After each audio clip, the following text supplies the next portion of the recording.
Mga Bebe Labs, ayan, mayroon akong sasabihin sa inyo. Ito ay tip para sa ating mga nanay o mga kunyang. Kayo ba ay nahihirapan sa paglinis nito? Yan, lababo. Yung lababo na yan. Diba nangingitim yan?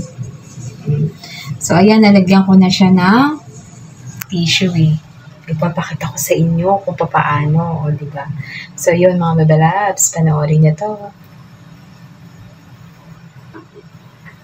Ayan mga Bebe Labs, kung naman problema kayo sa mga yan, yung sa lababo nyo, yung dito, yung gilid-gilid, nangingitim siya, paano natin siya tatanggalin?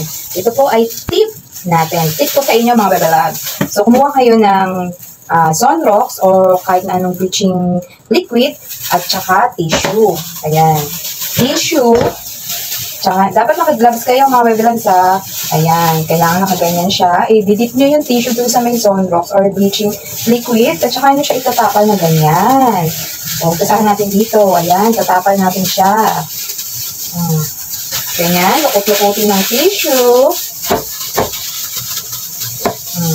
Tsaka nyo siya pigain.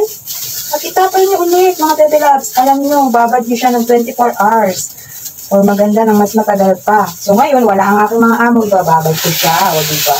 Para pag chinekin ng aking amo, wala lang itim-itim mga Bebe Labs. So ayan. Diba? Mga tips. Tips sa ating mga kunyang, mga Bebe Labs.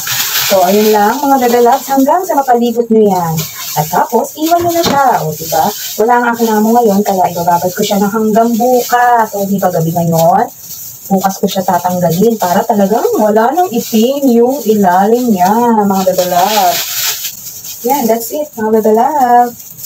O diba, punong-puno na siya ngayon. Ibababad natin siya ng 24 hours. O diba?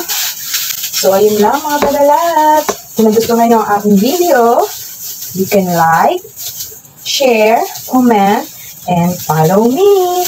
Yun lang mga Bebe Labs. Enjoy the day!